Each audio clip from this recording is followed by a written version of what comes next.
Hey there, welcome back to another episode of Let's Talk Health and Home with Stephanie. In today's episode, we are on location at the Superhuman Lab, and we are going to be chatting with Ryan, who is the sports therapist and owner. So welcome to the show, Ryan. Thank you. I'm glad to be on it. Yes, perfect. All right, Ryan, so give our viewers a little bit of history behind the Superhuman Lab and how that came to be. Sure. So I opened it in 2014. I used to be in Atlanta. It's a big hub for athletes, but once we had children, it was time to come back home. So I thought, out of just necessity, we needed a house, a home for injured athletes. So I opened up Superhuman Lab.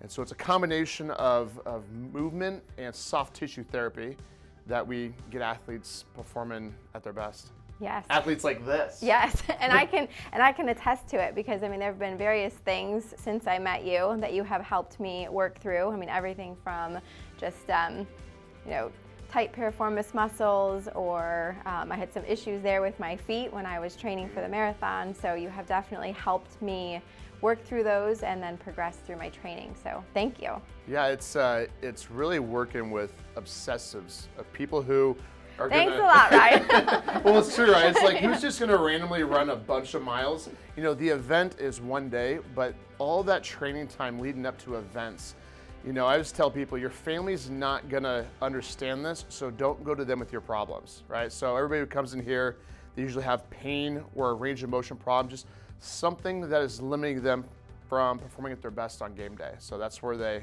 come in here. Yep, perfect. Yes, and it's definitely been helpful. So your technique is definitely different. It's not like going for a massage. It's not really like going to, physical therapy. So kind of explain the blend of your technique. Yeah, I think with my approach to soft tissue work in general is I'm always using my hands to help somebody, right? But how I do it isn't just through kneading and massaging, right? You can do that with a massage gun if you wanted to, right? What I do is I use my hands even if I'm assessing somebody's shoulder. I want to use my hands to guide movement. I want to use my hands to feel tissue or to tell you where I want you to move to. So I'm always either coaching or treating with my hands. And everything we do is going to be really specific, right? So we don't just rub stuff to make it feel good. We have a real intent of what exactly are we chasing, because everything should get the person actually moving better. So when we say what is function, function is when you move through space, you move better, right? Or with less restriction. And everything we do is about that. Okay, so with that, Yeah. What would you say are the top reasons or injuries that you see people for? Sometimes it's sport driven, right? So for runners, it's a lot of hip and knee. Low back, if I had to pick a few that are kind of across the board, no matter what athlete, low back's a really common one. That's probably the most common. And then outside of that, hip and shoulder would be really highly up there. And then after that, you really would almost have to break it out per sport. Okay. Yep. So is there a particular client that you typically see young? I mean, is there an age that matters, or you pretty much treat everybody? Sure. Well, and I tell people, if you gotta come here with purpose. You gotta come here with a goal. Age range doesn't really matter. It's you gotta come here with just a purpose and goal that we can strive towards. Like, I wanna be able to hit a mark saying, did we succeed or not, right? And if we don't have a direction, if we don't have a destination, how do we measure? And so I love measuring and then sharing the success with the athlete, but to do that, we have to know where we're going. So I'm pretty deliberate on exactly what do you want and by when. And I think what separates what I call sports therapy and just regular therapy is an athlete is trying to be unreasonable in what they're trying to get, right? So for instance, if you have a hip injury, there's an amount of time that it just takes biology to heal. And they don't care about that. Yes, they need it yesterday. So I have to figure out where can we manipulate to try and get into that unreasonable zone. And so I always tell people, I'm always trying to do impossible. That's the goal. Whether we hit it or not, it varies, but do impossible is always the goal. And so it has to be really a lot of relationship. I tell people it's a co-piloted event because it's the stuff you do in between sessions that really makes it happen. This is an event, right? This is like, if you're trying to lose weight, you can't eat a healthy meal. You have to eat healthy meals, right? And so this is an event, and then in this session, all the stuff that you can then take and go home with, that's gonna really accentuate the results. Right. And I remember even in the times that I've seen you previously, I mean, maybe you'll work through and you'll decrease the pain, but then one of the things that I love about you and your practice is that you then will help me reteach my body the correct way to move, or how to move in a better pattern that's more efficient, etc. So how do you know, how do you break that down? How do you know the answers to that? Many of failures, because the athlete cares about pain, right? They're usually in pain and they don't want pain. But pain is nature's way of sending a signal saying, hey, we're out of alignment, and if you keep pushing this, it's gonna be a problem. So pain, or I even say that sensation of like tightness, restriction, all that stuff is just signaling to you that something needs to improve. Now, the athlete cares most about that. I really care about function, meaning like if I move a joint, I want to see certain things happening, and if it doesn't happen, I really care about that, because over time it'll diminish pain if we address it. But what we're really trying to stop is deterioration. You know, if a joint doesn't move in a position, or if it moves and it feels pinchy or whatever, that signals to me that we're gonna have a breakdown of that joint over time. And that's why, you know, people usually have, when they go for athletes, orthopedic issues where they're replacing jointed stuff. It's a lot of, well, replace anything, it's a lot of jointed stuff. It's not as much in the belly, the middle stuff, it's always near the joint. And so I'm really bullish about making sure we're preserving joint health, so it doesn't break down over time. So it's a real dance of being like, okay, I'll give you what you want, which, because pain, not to over talk on it, but to get rid of pain is not that difficult. Getting it to stay away is a different story. You can really kind of rub stuff and stretch stuff and activate stuff, and it will be a temporary fix. So it's balancing out this like temporary strategy, which we call like it's like the tactical, right? It's a small window of stuff. And then you have the bigger strategy, which is this combination of like, on game day, nothing should feel obvious to you. So you're not going on game day, you're just focused on that result. Yep. And I think preventative medicine is huge. So anything that we can do, you know, whether it's, you know, eating healthy, whether it's being more active, or in this case, you know, I mean, having more fluidity in the joint, or healthy joints, you know, you're prolonging your quality of life substantially. Oh, majorly, especially when we look at how big arthritis is, you know, and it's getting in younger and younger populations. And again, I always say it's just nature's way of kind of punishing you for acting out of rhythm of how the human animal was made to move, right? The human being really thrives off of diversity of movement, right? That's the reward. Sport is not diversity. Sport is highly specialized. So a lot of the work I tell people is to offset the side effects of what sport is, which is just repetitive motion over and over again. That's what we're trying to negotiate here. Yep, especially for, you know, whether it's long distance runners or cyclists, that sort of thing. I mean, they're doing the same motion over and over and over. So yeah, and it's also funny, the personalities too, because a cyclist and a runner tend to be, not to stereotype anybody, but tend to be very A-type people, right? Precision, things like that. So I have to kind of figure out, I always say, what kind of psycho am I dealing with today to kind of make sure we get there with them. Yep. Yeah. And we are there. You know, if you're passionate about something, whatever your sport is, you know, or maybe it's your outlet for mental health, etc.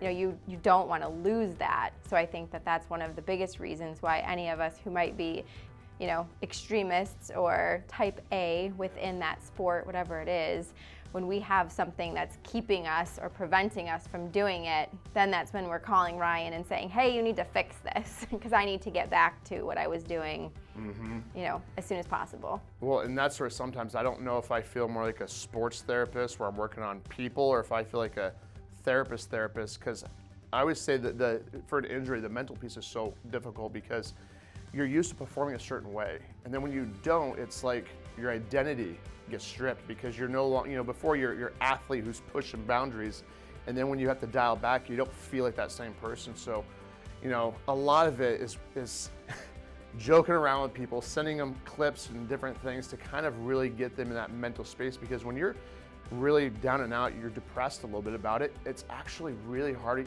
even from a driven person, it's hard to be motivated to do the little things I asked them to do to get back.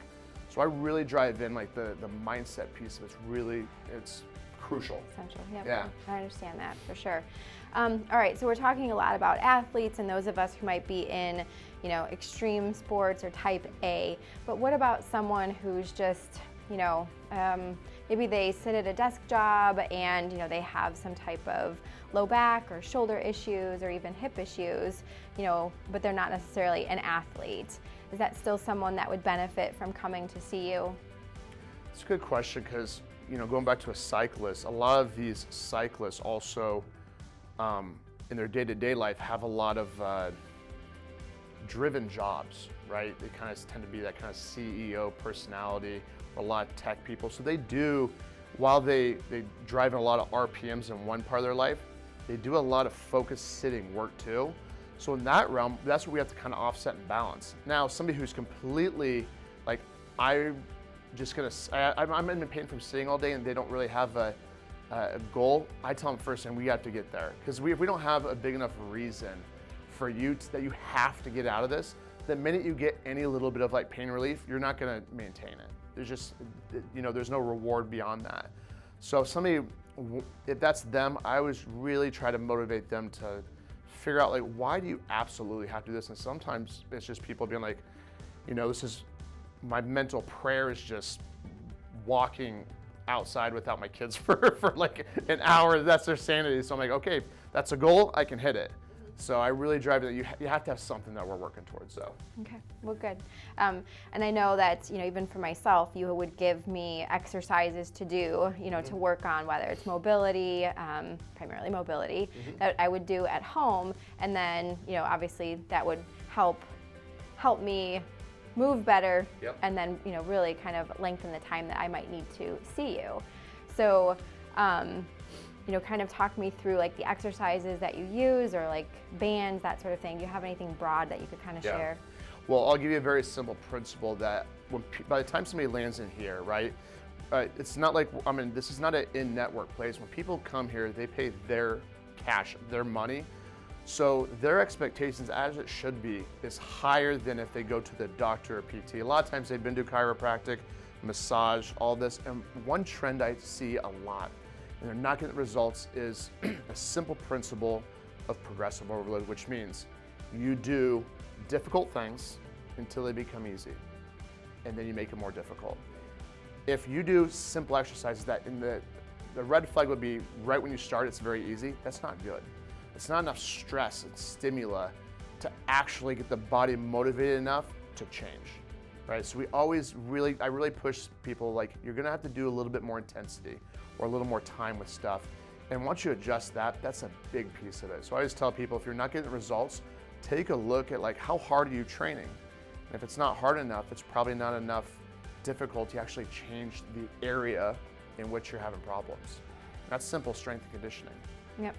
And always factoring in that mobility, the beginning and at the end of any, really any workout. Doesn't matter whether you're running, if you're strength training, if you are a cyclist. That's the essential component to making sure that you can actually progressively overload, Yep. At least from what I've seen. Well, absolutely, because when we think about like mobility, people are always confused, like, is it stretching? I would say this, you're taking a joint to its end range of motion, right? And you're seeing how well you can get to end range, and then you have to strength train, right? A lot of people who are stuck in injuries or get injuries, it's usually a strength deficit, so they need a little more strength, and a range of motion deficit. So they don't have a lot of range, and the range they have isn't very strong because they'd never explore these outer ranges. So a lot of my job is just training people in the gap that they often don't, which is take you to that end range and then make it strong as heck. Because if you just go to end ranges, to the stretch, and you just hang out there, that's not actually going to give you more protection. You have to strengthen it. You have to make it tougher tissue. Okay, so one of my top injuries areas is in my hip. So will you just demonstrate for the viewers, kind of whatever you would say, or do the assessment with me for our viewers so that they can see what it would look like? Love to. Perfect.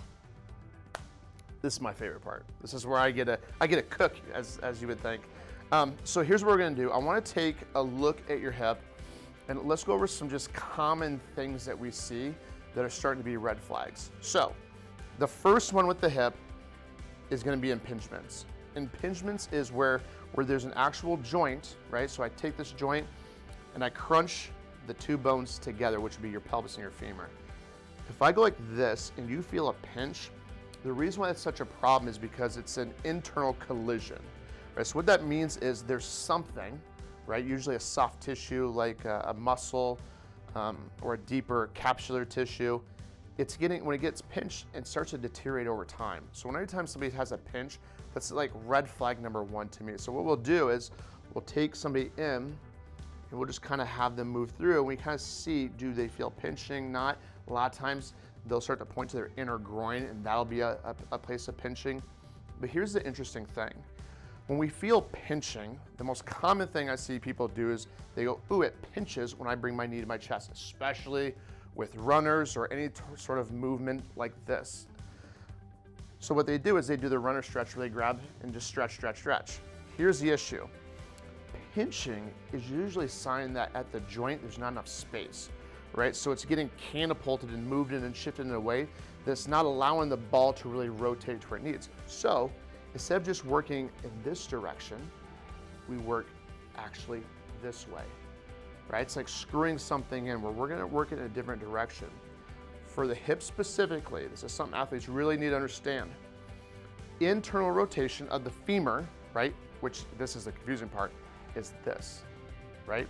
Because as I take your foot out, forget you have a lower leg, the femur is rotating this way, right? It's rotating internally. That's usually the highest level of restriction for the hip. So it's not always the muscles, it's actually this deep capsule tissue, which is what saran wraps the bones together. So what we do with that is where I get to use my jiu-jitsu. You can't just get ugly ears, you have to actually be talented at some point. Get more out of it than just ugly ears and messed up teeth. Okay, so what I'm gonna do is I'm gonna start to rotate you, and what I'm finding is where can you not move? The simplest thing I look for is where can a joint not move? Whenever I find that restriction, I hang out. I'm just gonna let the beans cook, as we call it. But we need a little heat, right, to get things cooking. And so what you're gonna do is you're gonna kick your foot that way. Go ahead. Yep, so, and as you do so, I'm blocking you with my grips. And you're holding. And in therapy, where I see a lot of stuff not work as well, go ahead and relax, is this movement. We just do this. It looks cool, right? It makes me feel like I'm productive. But it doesn't allow enough time, enough tension for the body to really respond. So we're just gonna hang out, and I'm putting some pressure inside that hip, and we just do little bits of active pieces. Kick your foot that way again. We hold. And I let you know how much of it I want, and we relax. I squeak out a little bit more range, okay? So we do a little capsule work, but now what I want is, now we open up this little window, we got a little more hip than you had before, but we wanna like hit save on the dock. So what we do is some active movement, because we gotta tell your brain and hip like, hey, save this data, so we gotta do it this way. Lay on your side that way if you could, please. You can have a pillow. Thanks. Okay. So, do you remember your hip cars? Hip cars. This is really telling how good of a client you are. Okay. I stopped running. Here. And it's okay. This is where I teach with my hands, right? Here's what I want. I want you here. Here. Swivel, swivel, swivel. I didn't do them laying down. Remember, I did them standing. That's true. I'll give you a break there. Into here. Okay? But here's what we want. This is a riddle. The riddle is I only want to see maximum hip. I don't want to see back, which means don't arch your back. So I want you to grip this table, okay? And get really tight. So sometimes I'll push you around and be like, tighter, tighter, tighter, be frozen. Okay, now I'm gonna shut up. Probably not, but go ahead and drive your knee towards your chest. Slow, right? Freeze, beautiful. And what I'll stop here is go, do you get pinching? And they say yes, I go back that thing on up until you don't get pinching, okay? I don't wanna recite painful stuff. We wanna recite good, pain-free movement. Now open that up towards me. And I'm gonna watch your back, make sure that back's not moving. Freeze right there, because I start seeing a little leaning, so we hold you there. Now kick your foot towards me, and yep, and drive back. Drive back, okay? Now let that knee land. Good, now lift the foot up higher, foot up higher, foot up higher. Good, higher, lift the whole thing up higher. Now reverse all that movement, reverse, reverse. So I'm just giving you a little bit, I'm making you work, and then go down, good. Right, so that's just giving us enough, like how much hip do you have? And that's just one thing we do. We'd also treat some of the posterior stuff, maybe some of the psoas stuff. But one more thing I want to show you is then let's talk about the actual tissue.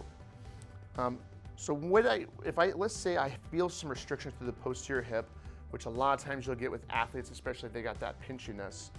What I'll do is I got to put as much of my hand on the tissue I think I want to treat, and I move it through its range. And what I feel for is where do I hit end range, and it's just stopping. And then we talk, is it here, here? We slowly make this big hand, it's a smaller dot. So I take it through the range, and now make it even smaller. Some more here, here, and we start treating. And so it's the one thing, it's not a lot of movement, because the biggest thing we need is time under tension. If I boil a pot of water and I turn the oven off 50 times, how hot's that water gonna be, right? You lose heat. So in the same way, once I turn the oven on, which is me putting force into your hip, we stay there. We gotta stay there for 30 seconds, 40 seconds. So when I get tired, like this looks kind of tiring, right? I just get real lazy. I switch my hands. I go here, put my knee up, and I work real easy. I might even toss in one more thing, a little active effort. Drive this knee to the ceiling, I'm gonna block you, right? So we got something active happening. 3, 2, softly release. We make it more and more specific. So we got a combination of function, how's the joint work, soft tissue work, honing into the hip itself. And then we always do a little retest where we have you do that motion again. We test that motion, which is just maximum hip. We go, how you feeling? What do you notice? We treat, and then we do it again. All right, well, thank you, Ryan. Yeah. I definitely feel a difference in that hip, so I appreciate that. My Hopefully pleasure. our viewers will gain some insight on what all you provide athletes and clients. Will you let our viewers know the best way to get a hold of you to schedule an appointment? Sure. The easiest way is gonna be go to mysuperhumanlab.com. It's a perfect spot. Okay, perfect. And I'll make sure we include that information on the video below. Thanks. And all right, well, thanks for letting us come in today, and Yeah, thanks my for pleasure. showing everybody what you have to offer. Yep. Thanks for coming. Yeah, appreciate it. Until next time, stay committed to your health and home goals.